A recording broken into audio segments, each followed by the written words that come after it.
Hi there. This is part two of the videos for configuring a database for our RSetPy application. If you'll recall from the first video, we created a database within our MySQL database server called RSetPy_DB.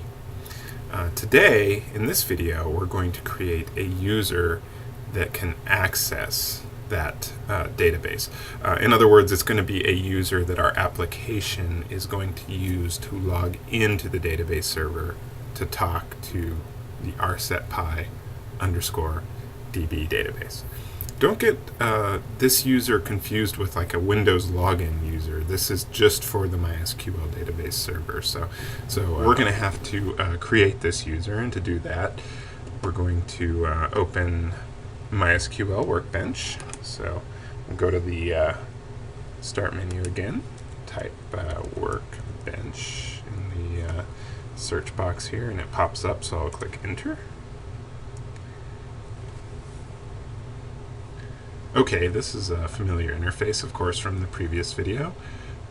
We're not going to connect to the database to do any SQL development over here because we've already created the database. What we want is server administration, and over on the right-hand side of the screen, you can see that there's several options under server administration that we can choose.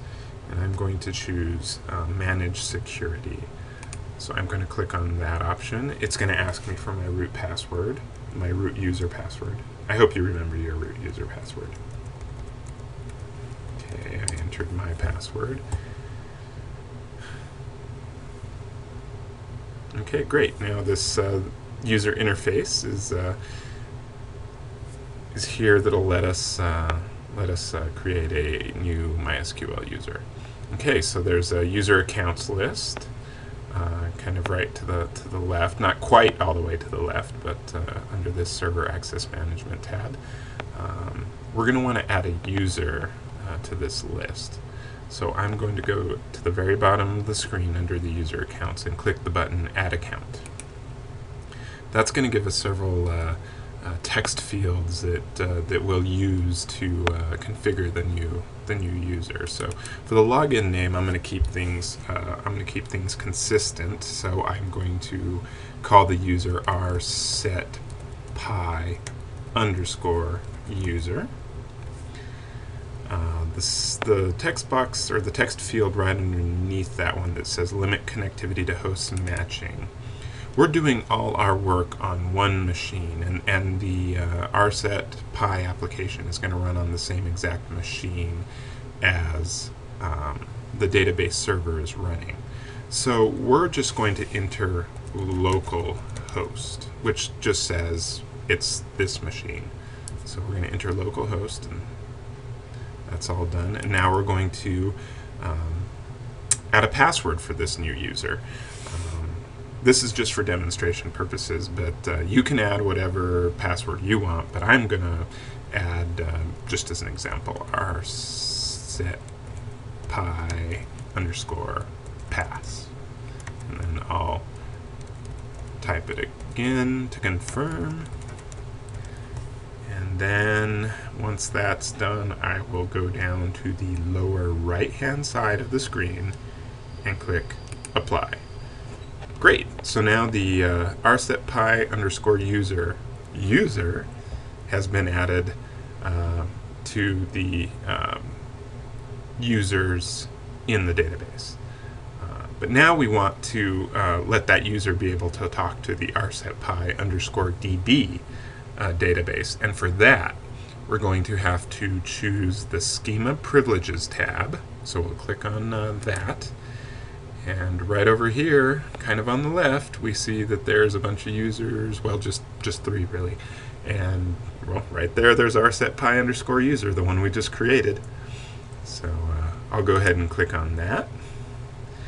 And to add that user, to make that user be able to talk to the RSetPy database, we're going to go over to the right-hand side of the screen and click Add Entry. Remember localhost, So under the host section, we're going to choose selected host and keep it as localhost.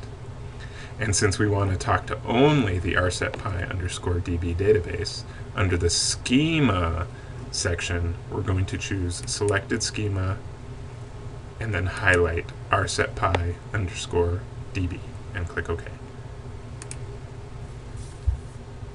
Okay, great. Now there's a entry in the schema privileges for our rsetpi_user. Excuse me. But there's really no privileges right now associated with that entry.